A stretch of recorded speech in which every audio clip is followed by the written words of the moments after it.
Okay जी, 8वां numerical करते हैं। In Millikan's experiment, oil droplets are introduced into the space between two flat horizontal plates 5 millimetre apart। कहता है कि Millikan experiment है, ठीक है। उसमें हमने ऑयल ड्रॉपलेट्स को जो है वो इंट्रोड्यूस किया दो प्लेट्स के दरमियान, ठीक है जी। और उन प्लेट्स का जो दरमियानी फासला है वो हमारे पास कितना है, 5 मिलीमीटर है। The plate voltage is adjusted to exactly 780 volts so that the droplet is held stationary। कहता है इन प्लेट्स के दरमियान जब हमने 780 वोल्ट पोटेंशियल डिफरेंस क्रिएट किया तो हमने क्या देखा कि वो जो ऑयल ड्रॉपलेट है वो वहाँ पे सस्पेंड हो गया, मुअल्लक हो गया। The plate voltage is switched off and the selected droplet is observe to fall a measured distance of 1.50 millimetre in 12.2 seconds. तो जब हमने वोल्टेज जो है वो स्विच ऑफ किया तो हमने क्या देखा कि जो ऑयल ड्रॉपलेट है वो उसने कितना डिस्टेंस कवर किया। तो आंसर उसने डिस्टेंस कवर किया 1.50 मिलीमीटर का, और इसको इतना डिस्टेंस कवर करने के लिए जो टाइम लगा वो लगा 11.2 seconds. Given that the density of the oil used is 900 and the viscosity of air at laboratory temperature is 1.80 10 की power -5 Newton seconds per meter square, calculate the mass and the charge on the droplet। ठीक है जी। तो ये आपको question समझ आ गया है कि ये जो क्वेश्चन है ये रिलेटेड है मिलिकन्स एक्सपेरिमेंट के, मिलिकन्स ऑयल ड्रॉपलेट एक्सपेरिमेंट। अब हमने गिवन डाटा मैंने लिख दिया यहाँ पर, ठीक है जी। गिवन डाटा में हमारे पास मालूम है डिस्टेंस बिटवीन द प्लेट्स जो हमें दिया गया है, प्लेट्स के दरमियान जो वोल्टेज अप्लाई की गई है वो हमें दी गई है। डिस्टेंस ट्रैवल्ड बाय ड्रॉपलेट कि डिस्टेंस जो है वो ड्रॉपलेट ने कितना ट्रैवल किया है वो हमें दिया गया है 1.5 मिलीमीटर, कितने टाइम में 11.2 सेकेंड्स। उसके बाद जो ऑयल है उसकी जो विस्कोसिटी होती है, सॉरी डेंसिटी जो होती है वो होती है 900, और एयर जो है उसकी विस्कोसिटी है 1.80, ठीक है जी। तो हमने मालूम करना है mass of the droplet and charge of the droplet. अब मैस मालूम करने के लिए मैस का जो फार्मूला है वो हम डेंसिटी से लेते हैं, ठीक है जी। तो मैस का जो फार्मूला है वो बराबर होता है, मैस बराबर है density multiply by volume. Mass is equals to rho into volume. अब रो तुम्हें पता है वो है 900। अब जो वॉल्यूम है उसका भी मैं पता था 4/3 पाई आर क्यूब। तो वॉल्यूम की जगह पर हम क्या पुट कर देंगे 4/3 पाई आर क्यूब। ये फार्मूला बन जाएगा हमारे पास rho multiply by 4/3 pi r cube. अब यहाँ पे हमें पाई की वैल्यू पता है, रो की वैल्यू पता है, आर की वैल्यू हमें नहीं पता, ठीक है। तो आर की वैल्यू हम कैसे निकालेंगे, तो आर रेडियस है और रेडियस का फार्मूला हम जब वो निकालना जानते हैं, जब हमने मिलिकन ऑयल ड्रॉपलेट एक्सपेरिमेंट पढ़ा था उसमें रेडियस का जो फार्मूला होता है वो हम यहाँ पे लिख लेते हैं। तो फ़िलहाल हम इस इक्वेशन को 1 कह के छोड़ देते हैं क्योंकि इसमें हमारे पास रेडियस अननोन है। मैथ तो मालूम करना है, उसके बाद रेडियस का भी नहीं पता। तो रेडियस मालूम करने के लिए हम इक्वेशन यूज़ करेंगे कि इक्वेशन हमारे पास है आर बराबर है 9 ईटा we T over 2 row ji under root, ठीक है जी। यहाँ से हमारे पास आ जाएगा रेडियस। अब रेडियस मालूम करने के लिए 9 कांस्टेंट है, ईटा की वैल्यू आपको गिवन है, रो की वैल्यू आपको गिवन है, जी आपको पता 9.8 होता है, वी टी ये वो वेलोसिटी है जिस वेलोसिटी से ये ऑयल ड्रॉपलेट जब वो नीचे मूव कर रहा होता है। अब वी टी का भी हमें पता नहीं है, लेकिन वेलोसिटी निकालने के लिए उसने आपको डाटा दिया हुआ है, डिस्टेंस दिया हुआ है, और ये डिस्टेंस कितने टाइम में कवर होता है वो आपको टाइम भी दिया हुआ है 11.2 सेकेंड्स। तो ये एस और टी की वैल्यू यूज़ करते हुए हम क्या मालूम कर लेंगे, वी टी मालूम कर लेंगे। तो लिहाजा वी टी जो है वो हम मालूम करेंगे is equals to S over T. तो इस फॉर्मूले से हमारे पास क्या आ जाएगा, वी टी आ जाएगी। ये वी टी हम जब वो यहाँ पुट करेंगे हमारे पास क्या आ जाएगा, रेडियस आ जाएगा, और ये रेडियस हम कहाँ पुट करेंगे, यहाँ पर, तो हमारे पास क्या आ जाएगा, मैस आ जाएगा। ठीक हो गया। तो अब यहाँ से वी टी की वैल्यू क्या आएगी, मैं डिस्टेंस और टाइम की अगर वैल्यू पुट करूँगा, डिस्टेंस हमारे पास क्या है 1.50 मिलीमीटर और टाइम हमारे पास है 11.2। तो अगर मैं यहाँ पर वी टी 1.5 10 की पावर -3 ओवर 11.2, अब इसको अगर हम सॉल्व करेंगे तो हमारे पास जो वेलोसिटी की वैल्यू आएगी वो हम यहाँ पे मैं डायरेक्ट लिख देता हूँ, इसको आपने सॉल्व कर लेना है। 0.134 10 की पावर -3 मीटर पर सेकेंड। ठीक है जी, इसको आप कैलकुलेट करेंगे तो हमारे पास वेलोसिटी का ये वाला वैल्यू आ जाएगी। अब ये वाली वेलोसिटी की वैल्यू हम यहाँ पुट करेंगे, ईटा की वैल्यू पुट करें, रो की वैल्यू पुट करें, जी की वैल्यू पुट करें, इसको सॉल्व करें तो आर की वैल्यू आ जाएगी। तो मैं आर की वैल्यू यहाँ पे डायरेक्ट लिख देता हूँ, लेकिन आपने इसको एक बार जब वो सोल्व लाजमी कर लेना है। तो आर की वैल्यू हमारे पास क्या होगी, तो आर की वैल्यू हमारे पास आएगी 1.11 इंटू 10 की पावर -6 मीटर। ठीक है जी, ये हमारे पास क्या आ गई, आर की वैल्यू आ गई। अब ये आर की वैल्यू हम कहाँ पुट करेंगे, इक्वेशन नंबर 1 में। तो इक्वेशन नंबर 1 में पुट करने पर हमारे पास क्या आ जाएगा, मैस आ जाएगा। तो मैस बराबर होगा, रो की वैल्यू आपको गिवन है 900 है, मल्टीप्लाई बाय 4/3 मल्टीप्लाई बाय 3.14 पाई की वैल्यू मल्टीप्लाई बाय आर की वैल्यू ये सारी है। इसका आप स्केल ले लेंगे 1.11 10 की पावर -6 इसका होल क्यूब। अब इन सारी वैल्यूज़ को आप कैलकुलेट करें तो हमारे पास जो फाइनल आंसर आएगा मैथ्स का वो आएगा, मैथ्स बराबर है 5.14 10 रेज़ पावर -15 किलोग्राम। ठीक है जी, तो ये मैथ्स आ जाएगा इस ऑयल ड्रॉपलेट का जो यहाँ पे सस्पेंडेड होगा। तो ये हमारे पास पहली वैल्यू आ गई। अब उसके बाद हमने निकालना है charge.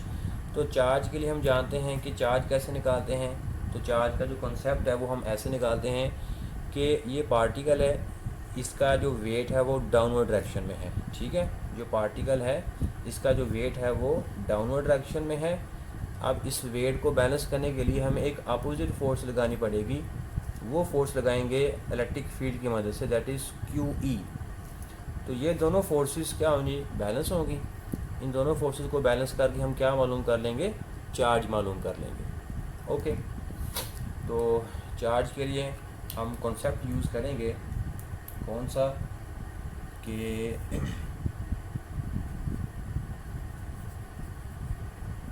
Wait of droplet must be equals to, ये किसके बराबर होना चाहिए, इलेक्ट्रिकल फोर्स के।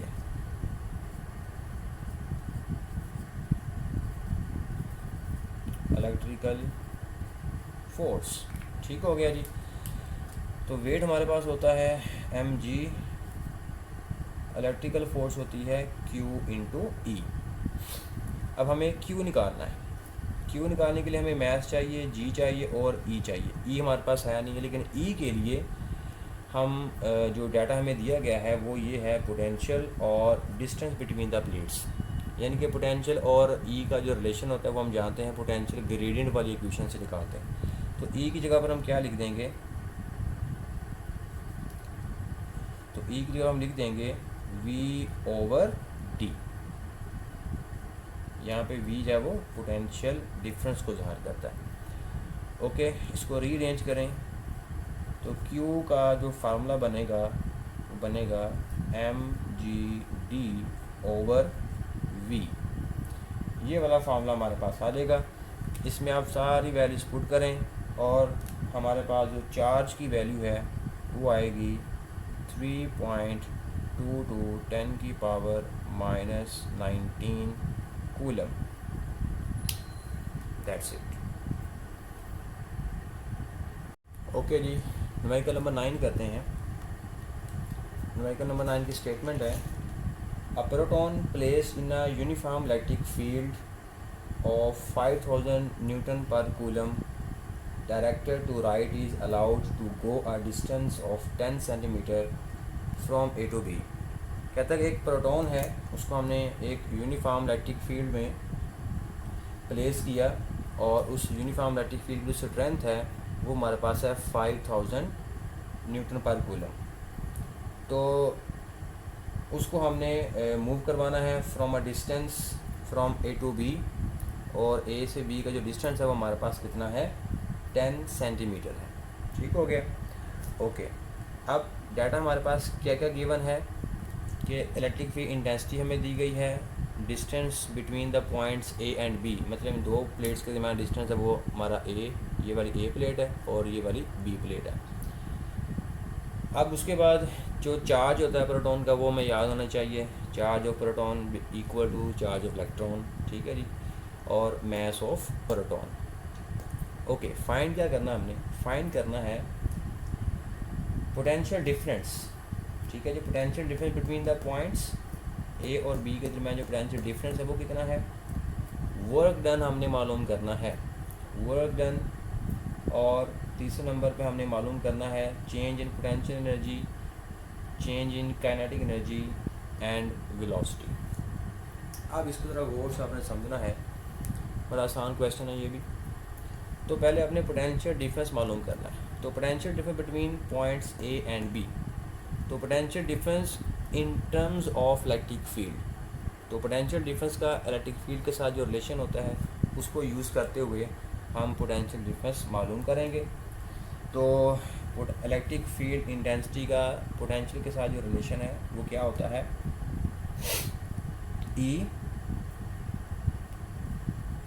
ई बराबर है डेल्टा वी ओवर डी। अगर हम सिंपल मैग्नीट्यूड की बात कर रहे हैं, ठीक है, माइनस भी हम लगा सकते हैं। उस माइनस का मतलब क्या होता है कि आप इलेक्ट्रिक फील्ड के अलॉन्ग चलें तो पोटेंशियल डिक्रीज़ होता है, उस माइनस का मतलब ये होता है। तो हम अगर मैग्नीट्यूड की बात करें तो हम माइनस नहीं लगाएंगे। ओके, अब यहाँ से पोटेंशियल डिफरेंस मालूम करना है, तो पोटेंशियल डिफरेंस बराबर हो जाएगा ई इंटू डी। अब ई की वैल्यू आपको गिवन है, डी वो भी आपको गिवन है, ठीक है, ये दोनों वैल्यूज पुट करें तो डेल्टा वी की वैल्यू हमारे पास आ जाएगी। तो डेल्टा वी की वैल्यू, अगर ई की वैल्यू हमारे पास कितनी है 5000, और डी कितना है ये वाला 10 इंटू 10 की -2, और ये बराबर होता है तकरीबन 0.1 मीटर के, 0.1। ठीक हो गया यहाँ तक, ओके। अब इसको सॉल्व करें तो हमारे पास कितना आंसर आ जाएगा 500। तो पोटेंशियल डिफरेंस की वैल्यू हमारे पास आ जाएगी 500 वोल्ट्स। तो ये हमारे पास पहली चीज़ आ गई जो हमने मालूम करनी थी, ये हमने मालूम कर लिया। ओके, अब दूसरा हमने मालूम करना है वर्क डन। अब इलेक्ट्रिकल वर्क डन का फार्मूला हम जानते हैं कि इलेक्ट्रिकल वर्क डन किसके बराबर होता है। तो इलेक्ट्रिकल वर्क डन बराबर होता है, वो निकालते हैं पोटेंशियल के फार्मूले से, potential at a point. Potential at a point का जो फार्मूला होता है वो क्या होता है, V is equals to W upon Q। अब यहाँ से अगर मैं W की वैल्यू निकालूँ तो W बराबर होगा Q into V। This formula is for work done and this work done is known as electrical work done. एक मैकेनिकल वर्क डन आपने पढ़ा था, वो होता है W is equals to FS या FD, और वो ये है electrical work done, W is equals to QV। अब यहाँ पे जो Q है प्रोटॉन का चार्ज होगा, और जो V है पोटेंशियल डिफरेंस जो हमने अभी अभी मालूम किया है ऊपर, ये वाला 500। अब charge of proton, voltage, potential difference दोनों वैल्यूज पुट करें तो हमारे पास जो वर्क डन आएगा वो कितना आएगा। अगर हम चार्ज की वैल्यू पुट करते हैं यहाँ पर, W बराबर है 1.6 10 की पावर -19 मल्टीप्लाई बाय 500। ठीक हो गया जी, ओके। तो इन दोनों को आप मल्टीप्लाई करें, तो मल्टीप्लाई करने से हमारे पास जो आंसर आएगा वो जूल्स में आएगा, ठीक है, जूल्स में आंसर आएगा। अब अगर आप ध्यान से गौर से देखें, ये वाली चीज़ जो है, ये वाली इतनी चीज़, अगर आपको याद हो कि 1 इलेक्ट्रॉन वोल्ट बराबर होता है 1.6 10⁻⁻19 जूल के, ठीक है जी। तो अब चूँकि इसका जो जवाब है वो जूल में आना है, तो इतनी चीज़ जो है ये वाली,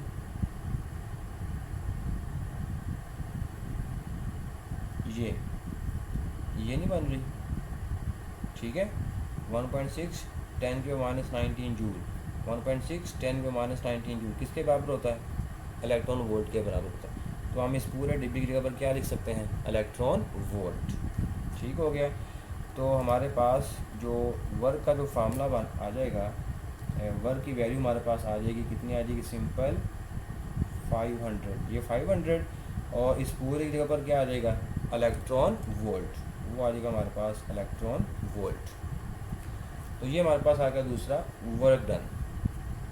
अब निकालेंगे चेंज इन पोटेंशियल एनर्जी। अब चेंज इन पोटेंशियल एनर्जी कैसे निकालेंगे? अब देखिए, फ़र्ज़ करें ये जो प्रोटॉन है ये यहाँ पर नहीं आएगा खुद ब खुद, हमें इसके ऊपर वर्क करना पड़ेगा, ठीक है।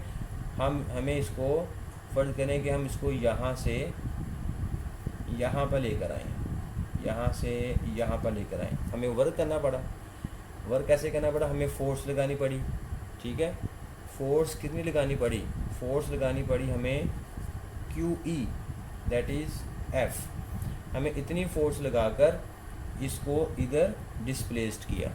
ये फ़ोर्स कौन लगा रहा है? ये फ़ोर्स लगा रही है इलेक्ट्रिक फील्ड, ठीक है। तो इलेक्ट्रिक फील्ड इस चार्ज के ऊपर QE फोर्स लगाता है। तो हमने इसको इक्विलिब्रियम स्टेट में रखते हुए इसको यहाँ पे, यहाँ से यहाँ मूव करवाया। तो हमें कुछ वर्क डन करना पड़ेगा।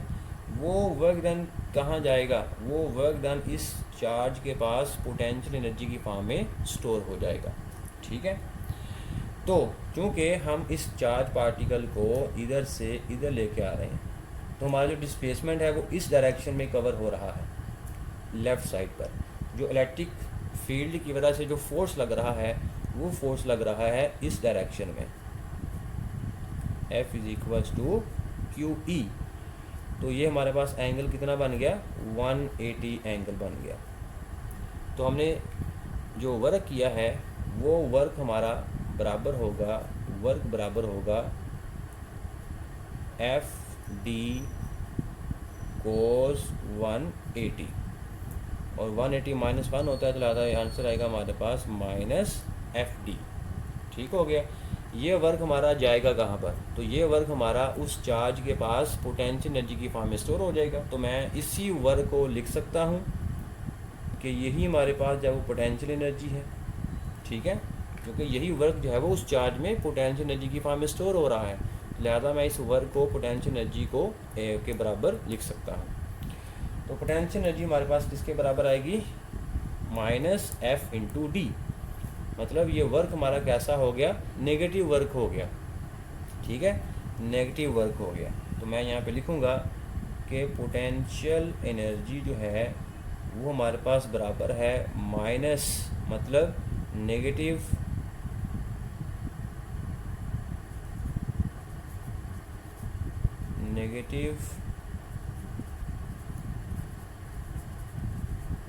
वर्क डन के, ठीक हो गया, नेगेटिव वर्क डन। ओके, तो इलेक्ट्रिकल नेगेटिव वर्क डन, और वर्क डन जो है वो किसके बराबर होता है? वो बराबर होता है Q × V। अभी हमने देखा वर्क का जो फार्मूला होता है इलेक्ट्रिकल वर्क का, वो है Q × V। तो अब हमारे केस में जो कि वर्क डन नेगेटिव है, इसलिए हम यहाँ पे क्या लिख देंगे? नेगेटिव। यहाँ तक क्लियर हो गया? ओके। हाँ, अब यहाँ पर जो पोटेंशियल एनर्जी है वो किसके बराबर आ जाएगी? तो पोटेंशियल एनर्जी बराबर आ जाएगी -Q charge of proton V potential difference, ठीक है जी। तो ये बेसिकली इतना ही बन गया, यही वाला है वर्क डन। जो वो भी हमने निकाला पीछे, वो कितना था? 500। तो हम यहाँ पे वर्क की वैल्यू क्या ले सकते हैं? 500 इलेक्ट्रॉन वोल्ट, ठीक हो गया यहाँ तक? तो ये हमारे पास आ गया तीसरी चीज़, पोटेंशियल एनर्जी। ये दूसरा था हमारे पास वर्क डन। ओके, अब चौथी चीज़ निकाल लेंगे काइनेटिक एनर्जी। काइनेटिक एनर्जी कैसे निकालेंगे? अब हमने इसके ऊपर वर्क किया और वर्क करके हम इसको यहाँ पे ले आए, तो इसमें जो पोटेंशियल जो एनर्जी है वो स्टोर होगी। अब जब हम इसको यहाँ से छोड़ेंगे तो क्या होगा, ये इधर भागेगा, तो वो जो पोटेंशियल एनर्जी जो इसमें स्टोर होगी वो सारी की सारी किस में चेंज हो जाएगी, काइनेटिक एनर्जी में चेंज हो जाएगी। ठीक है, मतलब जो यहाँ पे उसने पोटेंशियल एनर्जी गेन की थी वो सारी की सारी किस में तब्दील हो जाएगी, काइनेटिक एनर्जी में तब्दील हो जाएगी। तो मतलब पोटेंशियल एनर्जी किस में चेंज हो रही है, काइनेटिक एनर्जी में। तो पोटेंशियल एनर्जी में लॉस हो रहा है और काइनेटिक एनर्जी में गेन हो रहा है, मतलब law of conservation of energy यही तो है। तो यहाँ पर उसके पास पोटेंशियल एनर्जी है, इसको यहाँ से छोड़ेंगे वो यहाँ पर आएगा, तो यहाँ पे उसके पास कौन सी एनर्जी होगी, काइनेटिक। तो मतलब पोटेंशियल एनर्जी में लॉस हुआ और वो गेन किस में हो गया, काइनेटिक एनर्जी में। तो मैं इसको लिख सकता हूँ कि लॉस इन पोटेंशियल एनर्जी बराबर होगा गेन इन काइनेटिक एनर्जी। ठीक हो गया, जितना उसने पोटेंशियल एनर्जी को लॉस करेगा वो उतनी ही एनर्जी को क्या कर लेगा, गेन कर लेगा। तो लिहाजा काइनेटिक एनर्जी किसके बराबर हो जाएगी, पोटेंशियल एनर्जी के बराबर हो जाएगी। तो मैं यहाँ पे सिंपल लिख सकता हूँ कि जो काइनेटिक एनर्जी है वो बराबर हो जाएगी किसके, पोटेंशियल एनर्जी के। और पोटेंशियल एनर्जी भी हमने निकाली कितनी है, 500। तो ये हमारे पास आ जाएगा 500 इलेक्ट्रॉन वोल्ट। तो ये हमारे पास आ गई चौथी चीज़, काइनेटिक एनर्जी। ओके, अब यहाँ पर ये 500 इलेक्ट्रॉन वोल्ट है। अगर हम इसको जूल्स में लिखना चाहें तो क्या करेंगे, मैं इसको मल्टीप्लाई कर दूँगा किसके साथ, 1.6 इंटू 10⁻⁻19 के साथ। तो काइनेटिक एनर्जी अगर मैं जूल्स में लिखना चाहूँ तो वो आ जाएगी 500 मल्टीप्लाई बाय 1.6 10⁻⁻19 और जूल। ये एनर्जी हमारे पास किस में आ गई, जूल्स में आ गई। ओके, उसके बाद लास्ट है हमारे पास वेलोसिटी निकालनी है। तो वेलोसिटी का जो फार्मूला हम जानते हैं वो होता है कि kinetic energy is equals to 1/2 mv²। यहाँ से v की वैल्यू किसके बराबर आएगी, तो यहाँ से v की वैल्यू बराबर आएगी 2ke/m। और अगर मैं स्क्वायर ख़त्म कर दूँ यहाँ से तो यहाँ पर क्या आ जाएगा, अंडर रूट आ जाएगा। ठीक हो गया। अब मैस आपको दिया हुआ है प्रोटॉन का, 2 कांस्टेंट है। काइनेटिक एनर्जी ये ऊपर आप निकाल चुके हो, तो जूल्स में आप इसमें यूज़ करेंगे। ठीक है जी। तो काइनेटिक एनर्जी की वैल्यू ये आप यहाँ से इस्तेमाल करेंगे, मैस यहाँ पे इस्तेमाल करेंगे और सारी वैल्यू आप इसमें पुट करेंगे। तो इसका जो मैं डायरेक्ट आंसर लिख देता हूँ तो वो हमारे पास आएगा 3.09 इंटू 10⁻⁵ मीटर पर सेकंड। तो ये हमारे पास आ गई जी पाँचवीं चीज़।